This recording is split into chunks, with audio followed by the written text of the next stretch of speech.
It's all about the real issues that we face as jumpers and jumps coaches in this video.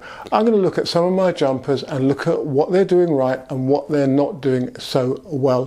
Hopefully, in doing that, you're going to be able to see how you can improve your own jumping and learn from what we're doing. Okay, let's first up start with Adana and Sophie, who are both long jumpers, jumping in the mid 550s to 6 meter range. Now, it's crucial that you set the jump up properly, as I always say in my videos. Now, this is something that both of them don't do quite as well as some of the other jumpers in the group. So they need to be more deliberate on the last 3 steps. Now, Sophie was starting to get that and come into the takeoff with more attack, and her takeoff was therefore speeding up and getting more powerful. However, that then provided another issue insofar as she wasn't used to the impact and the more directed force that results from the takeoff in consequence. So she wasn't moving her arms into the right position to get a takeoff drive. Eventually, with the very last jump of the session, she did actually go into a mid-air technique and put a landing onto an effort. And this wasn't too bad in that she actually held her drive phase. So through repetition and working and giving the right cues, which were attacking the last 3 steps, planting on the penultimate and driving into the takeoff and blocking the front arm at eye level, she was able to achieve a better takeoff position. With Adana, a lot of work has gone into improving her sprinting technique, in that her legs tended to go sideways and not in a linear direction when she was running, and she wasn't using the length of her legs when sprinting, i.e. she wasn't applying force properly. So we've worked a lot on that, and the cue that I gave her in particular for upright mechanics maximum velocity running was to stamp down onto the step.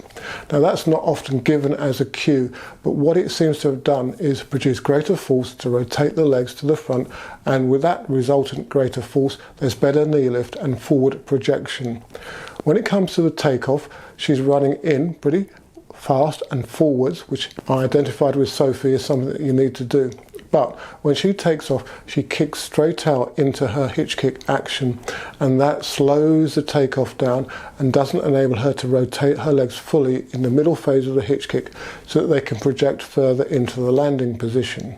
You can work on that by just going through that first cycle of the hitch kick and running through the pit, or doing a series of drills on the track where you do that movement, taking 3 or 5 steps between each takeoff. However, some jumpers seem to benefit more from doing the complete movement, and this is something I found with Adana. Once she understood what was required, it's just a case of repeating and trying to finesse the movement over a number of training sessions. And there were some improvements in this particular session in that we got more extension going into the landing, but as I've indicated, the rotation still needs to be improved upon. Here's Paul, who we call the GOAT in the group. He's well into his 30s and shows no signs of letting up, slowing down, jumping lesser distances. In fact, this was a particularly good session for him.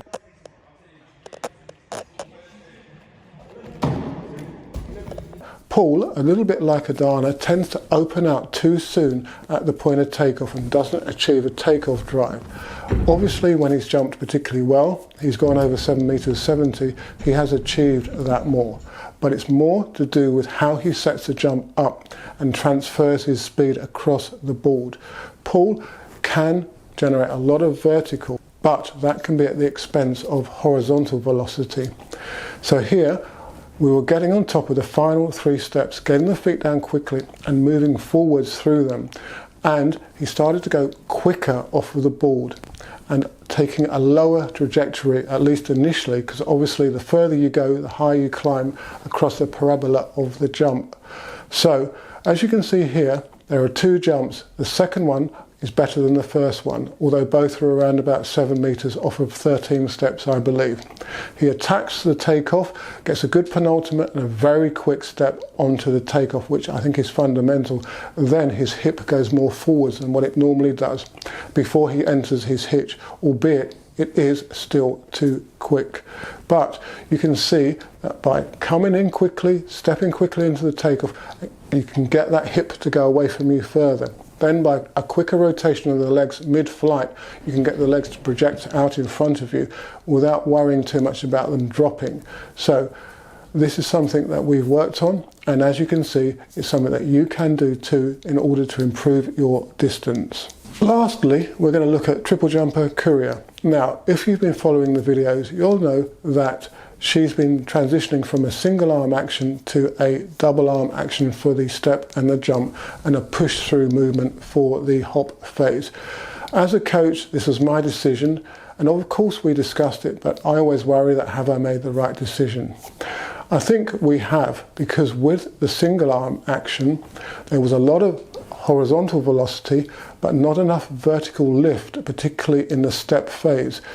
We were not hanging on and transferring that momentum upwards and forwards. It tends to just be a very quick movement, albeit distance was covered on the step. With the double arm action, she's presenting her foot in a better manner out of the jump phase and is able to put more force onto the track. Also, in the hop phase, she's carrying more speed through the takeoff, as opposed to the version that she was doing when the arm went over the top. Whereas when you push through, you can carry more speed through. And what we're trying to experiment with is hopping higher, enabling her to travel about 4 meters 20, 4 meters, well, 4 meters to 4 meters 20 from a 14-step approach. And this is about the optimum distance that we've recognized for her for the hop phase. Many of you guys have said to me, how can we get our double arm action on point? Well, I think that not only is it a technical challenge, but it's also a conditioning one.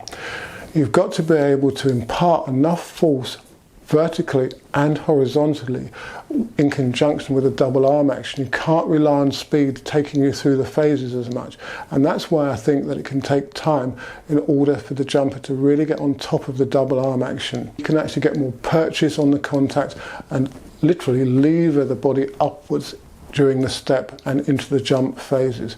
So it requires a lot of bounding work, hopping work, skipping work done with double arms, and takes time for the conditioning to catch up with the technical requirements. So anybody who's in a similar position and can see the benefits as I can with Courier should persist. As you can see, I presented some of the issues that affect all jumpers, long and triple jumpers, in this particular video, and jumpers of all abilities. So that, I hope, is going to help you guys understand how you can improve your performances, as I said at the start of this video. If you have any specific questions, then do leave a comment in the section below or through my other social media. On the subject of technical issues, queries and remedies, I've had quite a few coaches contact me talking about, or referring me rather, to various issues that they have with some of their jumpers.